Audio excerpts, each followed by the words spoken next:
Kemudian yang ketiga, Allah ikatkan kezaliman dengan kebodohan. Tadi ayatnya dibacakan oleh Sama'atul Mufti tentang amanah yang ditawarkan oleh langit dan bumi. Inna aradna al-amanata 'ala samawati wal ardi wal jibal fa abaina yahmilna wa ashfaqna minha wa hamala al-insan innahu kana zaluman jahula. Kezaliman diikatkan dengan kebodohan. Ini yang ketiga Allah ingatkan. Maka jangan menjadi orang bodoh, karena orang bodoh akan menjadi objek penyimpangan seperti ini. Yang keempat, kebodohan diikatkan oleh Allah dengan kesesatan. Allah menyebutkan di dalam surat Al-An'am ayat 119, wa inna katsiran la yudilluna bi ahwa'ihim bighairi ilm inna rabbaka huwa a'lamu bil mu'tadin. Ya, bahwa kemudian kebanyakan manusia mereka sesat karena mengikuti hawa nafsunya tanpa ilmu, bodoh. Dan Allah Maha mengetahui siapa orang yang melampaui batas itu. Kemudian yang berikutnya, yaitu yang keberapa? Keempat, yang kelima, yaitu al-kufur. Kekafiran pun Allah ikatkan dengan kebodohan. Qul afa ghairallahi ta'muruni a'budu ayyuhal jahilun. Apakah selain Allah kamu suruh saya menyembah wahai orang-orang bodoh? Allah menyebutkan orang-orang bodoh. Begitu pula tentang syirik. Allah menyebutkan dalam surat At-Taubah ayat 6 dan tentang berpaling daripada kebenaran pada surat Al-Anbiya ayat 24. Ternyata akibat kebodohan fatal saudara sekalian, dan kesimpulan saya yang paling pokok terhadap ajaran SQ ini adalah dibangun di atas kebodohan tentang Islam. Kalau istilah para ulama, penyimpangan itu hanya ada dua sebabnya. Penyimpangan itu hanya ada dua sebabnya. Su'ul fahmi wa su'ul qasdi. Ingat sekali lagi, penyimpangan itu dua sebabnya, su'ul fahmi dan su'ul qasdi. Su'ul fahmi disebabkan karena pemahamannya yang keliru terhadap sesuatu dalam tinjauan Islam. Ikhwani barakallahu fikum, ini yang kemudian kita harus sadari. Lihat liberal yang tadi dibawakan oleh Samahatul Mufti. Apa yang terjadi dengan liberalisme? Su'ul fahmi. Ditambah lagi su'ul qasdi, niatnya dolar. Na'udzubillah min dzalik. Saya belum menuduh SQ su'ul qasdi karena saya butuh bukti untuk itu. Tapi su'ul fahmi saya sudah banyak buktinya. Ya, termasuk nilai 165 itu juga su'ul fahmi. Ikhwani barakallahu fikum, mari kita lihat tampilan tentang SQ yang menurut pengalaman saya dan tinjauan saya sekaligus diskusi dengan Pak Ari Ginanjar dalam 3 tahapan. Tahapan saya mengikuti pelatihan. Tahapan kedua, saya dialog langsung dengan Pak Ari Ginanjar dengan timnya.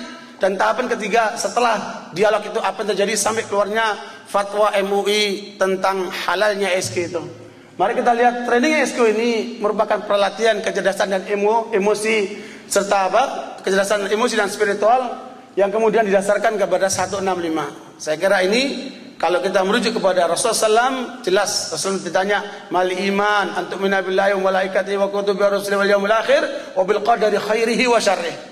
Kemudian ditanya lagi mal Islam anta syahada an la ilaha illallah wa anna Muhammad Rasulullah wa tuqimas shalah wa tu'tiz zakata wa tusum Ramadan wa tahujjal bait in istata'ta ila sabila. Baru yang ketiga mal ihsan anta abudallaha ka'annaka tarahu fa illam takun tarahu fa innahu yarak. Meskipun di sini pengertian ihsan telah melenceng pada SQ dengan pengertian suara hati, nanti kita akan bahas. Nah, ikhwani barakallahu fikum, ini lanjutan untuk lanjutan ini. Sekarang penilaian terpenting dari SQ ini apa? Kita lihat sisi positifnya. Karena ini dibuat sedemikian rupa sehingga betul-betul mendukung. Memang suasananya sangat mendukung dengan multimedia yang canggih dan sebagainya. Maka disampaikan dengan multimedia yang bagus, kemudian kita sama tim yang rapi dan kompak, kemudian selingan humor dan olahraga. Ini juga menjadi menarik buat SQ itu. Kemudian berikutnya sisi positif menampilkan hasil penelitian ilmiah. Ini yang kemudian dia bawa quote spot macam-macam itu dengan teori Big Bang dan sebagainya. Taruhlah itu kemudian hasil penelitian ilmiah yang kemudian ditampilkan oleh Pak Ari dengan all out yang luar biasa. Cerita-cerita memukau banyak diikuti oleh elit politik. Peserta-pesertanya itu memang rata-rata kebanyakan para eksekutif yang nampaknya kebanyakan bukan orang yang tersentuh pengajian, bukan orang yang suka ke masjid, tetapi kebanyakan mereka adalah orang-orang awam yang kemudian banyak dari kalangan eksekutif yang kemudian sepertinya itu menjadi sentuhan luar biasa kepada mereka. Ya barakallahu fikum. Kemudian sisi negatif. Nah, ini yang kemudian membuat catatan saya untuk saya koreksi Pak Ari. Makanya saya lihat bahwa dia meyakini Allah ada dalam hati. Dan ini bahaya sekali. Ya, Allah menyebutkan apa? Tsumma stawa Ar-Rahman, tsumma stawa al-'arsy. Ar-Rahman 'ala al-'arsy istawa. Dikatakan di dalam hati, berarti ini muskil. Ya, berarti Allah ada di tempatnya dalam hati kita. Padahal bagaimana kalbu ini mengenal Allah SWT. Allah menyebutkan ya ayyuhalladzina amanu stajibu lillahi walir rasuli idza da'akum lima yuhyikum wa'lamu annallaha yahulu bainal mar'i wa qalbi. Tidak ada Allah menyebutkan Allah dalam hati itu. Tetapi Allah menyebutkan yauma la yanfa'u malun wala banun illa man atallaha biqalbin salim. Tidak ada kalbu yang membawa Allah, enggak ada itu. Sehingga katanya ini adalah satu bagian daripada penyimpangan, dan ini bisa jadi diambil dari sumber-sumber yang tidak dari Al-Quran dan Sunnah. Kemudian kesalahan di dalam membawakan hadis Nabi, man arafa nafsahu faqad arafa rabbah. Pada itu bukan hadis Nabi, dan Nabi tidak pernah mengatakan seperti itu. Tetapi ini adalah ungkapan sebagian orang saja untuk menggiring orang menuju kepada Tuhannya. Barakallahu fikum. Kemudian tentang Asmaul Husna, dan ini yang kemudian saya terus memonitor, karena dia mengajarkan kita harus mengikuti akhlak Allah. Sekalian, takhlaqu bi akhlaqillah, ini ucapan Sa'ad bin Mu'adz, bukan dari Rasulullah SAW. Ibnu Qayyim menyebutkan dalam kitab Al-Fawaid bahwa ini bukan hadis dari Nabi SAW, dan kita tidak boleh kemudian menyamai Allah SWT. Ya, kalau saja kita diajarkan oleh Rasulullah, oleh Allah SWT, lakukan lakum fi Rasulillahi uswatun hasanah, ikutilah pada diri Rasulullah ada suri teladan yang bagus. Untuk mengikuti Rasulullah saja, sifat-sifat Rasulullah saja, kita masih empot-empotan, masih butuh perjuangan besar. Bagaimana mengikuti sifat Allah yang kemudian tidak terbatas itu. Dan saya lihat dari buku-bukunya juga, dia tidak paham tentang asma dan sifat. Karena sifat tidak mengandung asma, tetapi asma pasti mengandung sifat. Untuk kajian asma wa sifat ini memang itu butuh kajian spesifik, yang itu telah ditulis oleh para ulama tentang kitab-kitab yang mengungkapkan tentang Asmaul Husna, baik yang ada dalam Al-Quran maupun dalam hadis-hadis Rasulullah. Dan itu dipahami oleh SQ dengan cara yang keliru. Bahkan kemudian kita diajarkan di situ untuk mengikuti Allah dalam sifatnya Al-Jabbar. Dan itu adalah sesuatu yang jelas keliru, karena itu hanya sifat untuk Allah SWT. Makanya sifat-sifat Jabbar dalam Al-Quran itu dicela oleh Allah untuk manusia, tetapi itu menjadi pujian bagi Allah SWT sendiri. Kemudian sisi negatif yang lainnya, tidak memahami tauhid secara utuh, hanya menekankan pada suara hati. Ini masalah.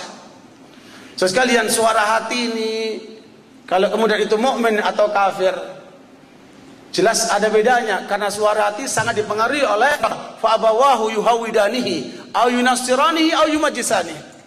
Yaitu artinya Islam. Fitrah itu adalah Islam, bukan suara hati. Sehingga dengan cara ini jelas ini adalah suatu bentuk penyimpangan pemahaman bahwa suara hati itu seakan-akan itu sumber kebenaran.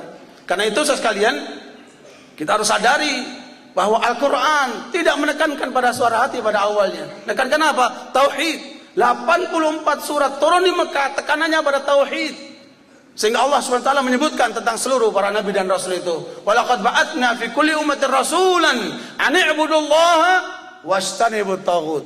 Tidak ada tekanan pada suara hati. Seluruh para nabi dan rasul itu diutus oleh Allah untuk membawa umatnya agar manusia beribadah kepada Allah dan meninggalkan peribadatan selain Allah yang disebut dengan taghut, yang melampaui batas itu. Nah, ikhwani barakallahu fikum, ini menunjukkan betapa bahwa pemahaman tentang suara hati ini yang memang harus dikoreksi secara total. Ketika kemudian nanti poin yang berikutnya adalah penilaian ketika berdialog. Nah, sekalian, ketika ini berdialog di Radio Dakta tanggal 20 Juli, subhanallah, Pak Ari membuat pernyataan di Republika, jawaban tuntas kepada Tuan Mufti Zaidi, yang ini kemudian saya jadikan pegangan karena ini resmi jawaban Pak Ari Ginanjar, bahwa dia mengatakan bahwa ukuran sesat itu apabila merubah rukun iman dan rukun Islam. Saya kira dia sudah merubah ya. Harusnya 651 jadi 165 itu juga sudah merubah itu. Ya. Kemudian banyak hal mengenai rukun iman. Ya, kalau kita lihat bukunya SKD, rukun iman ditafsirkan apa itu? konsep iman itu adalah dengan gambar. Nanti kita lihat apa ini. Lihat, ini rukun iman dia tafsirkan dengan apa? Pertama, star principle. Ngarang sendiri nih. Angel principle, leadership principle, learning principle, vision principle, well organized principle. Rukun iman ditafsirkan dengan apa? Gaya-gaya pikiran manusia. Subhanallah. Iman ini ketetapan Allah SWT. Allah menyebutkan apa? Innamal mu'minuna alladzina amanu billahi wa rasulih. Hakikat yang sebenarnya hanya saja orang beriman itu adalah yang beriman kepada Allah dan Rasulnya. Kalau ini ditafsirkan seperti ini, jelas penyimpangan sekalian. Tsumma lam yartabu. Kemudian Allah menyebutkan, kemudian mereka tidak ragu. Tidak cukup itu kan cuma keyakinan. Tetapi prakteknya apa? Wajahadu bi amwalihim wa anfusihim fi sabilillah ulaika humus shadiqun. Kemudian mereka berjuang di jalan Allah dengan harta dan jiwa mereka. Itulah orang-orang yang jujur dengan keimanannya.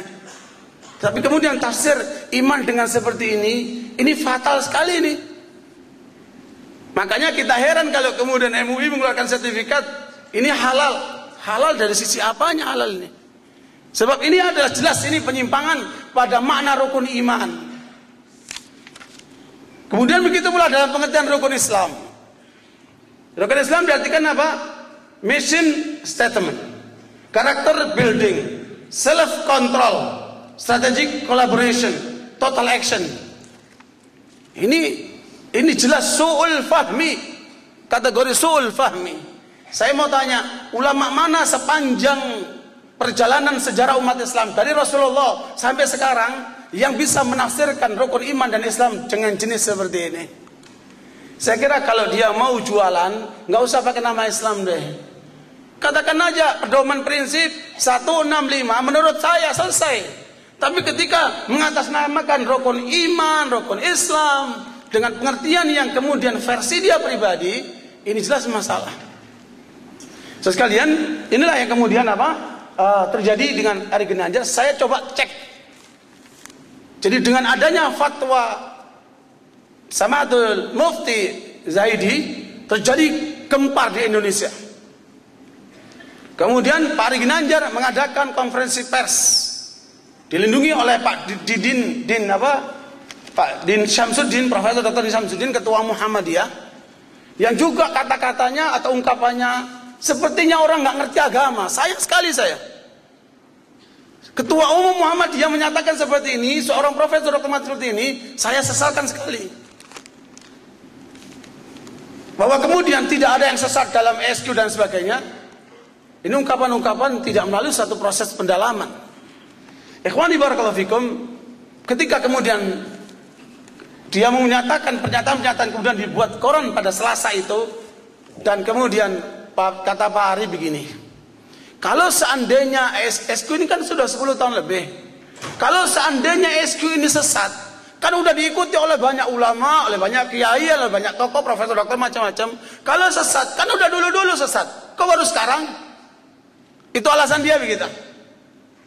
Maka kemudian ada wartawan Dakta, Radio Dakta, saya biasa mengkaji tentang tauhid sudah 3 tahun lebih ini, untuk menjelaskan iyyaka na'budu wa iyyaka nasta'in itu dalam 300 poin.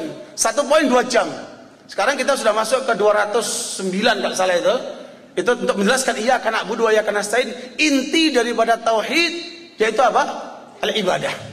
Tetapi di dalam SQ tidak diterangkan sama sekali tentang makna al-ibadah dalam kajian tauhidnya. Jadi memang agak pincang pada sisi tauhidnya. Ikhwani barakallahu fikum.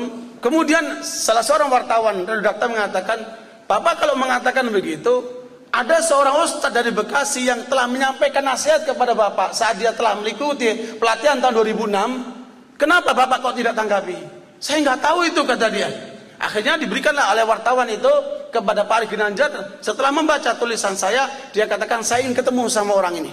Akhirnya difasilitasi oleh Radio Dakta. Kemudian kita ketemu sama beliau di Radio Dakta sebelum saya menyampaikan siaran. Nah, ini saya pegang karena ini jawaban kepada Mufti Persekutuan Kuala Lumpur yang kemudian saya cek sama dia.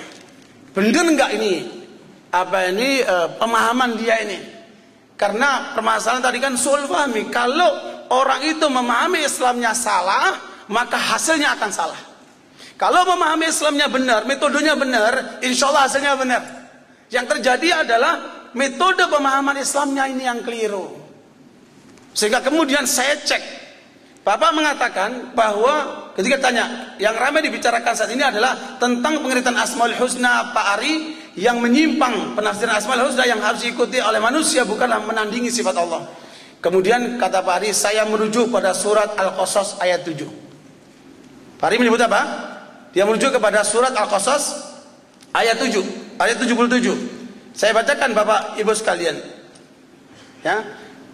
Ayat ini yang dijadikan Pak Ari untuk mendukung ajaran dia mengajak manusia mengikuti Asmaul Husna.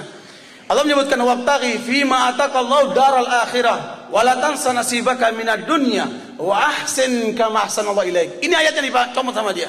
Wa ahsin kama ahsanallahu ilaik wa la tabghil fasada fil ard innallaha la yuhibbul mufsidin. Jadi ayat mengatakan carilah untukmu apa yang Allah berikan untuk mencapai negeri akhirat, dan jangan lupa bagianmu terhadap dunia. Berbuatlah baik kamu sebagaimana Allah telah berbuat baik kepadamu. Janganlah kamu melakukan suatu kerusakan di muka bumi. Sesungguhnya Allah tidak menyukai orang-orang melakukan kerusakan. Sekalian, lihat bagaimana dia comot ayat begitu saja, tidak memahami bagaimana tafsirnya, bagaimana kaitan ayat dengan sebelumnya dan sesudahnya. Makanya saya kasih pilihan sama Pak Ari. Pak Ari, maaf, Bapak hanya ada dua pilihan. Bapak kalau melihat Al-Quran, Allah menyebutkan hanya dua jalan. Di dalam surat An-Nisa ayat 115 Allah menyebutkan wa may yushaqiqir rasula min ba'di ma tabayyana lahul huda wa yattabi' ghaira sabilil mu'minin nuwallihi ma tawalla wa nuslihi jahannam wa sa'at masira. Barang siapa yang menentang Rasulullah setelah datang kebenaran kepadanya dan tidak mengikuti jalannya kaum mukminin. Imam Syafi'i rahimahullah ketika ditanya, wahai imam, mana dalil Al-Quran yang mewajibkan kita mengikuti para sahabat? Imam Syafi'i tidak bisa jawab saat itu. Kemudian beliau memberikan waktu 3 hari. Dalam waktu 3 hari beliau menghatamkan ulang-ulang Al-Quran yang dihafal sampai 8 kali baru menemukan ayat ini. Kemudian beliau jawab bahwa dengan ayat ini wajib kita mengikuti para sahabat, dan itu adalah ijma'.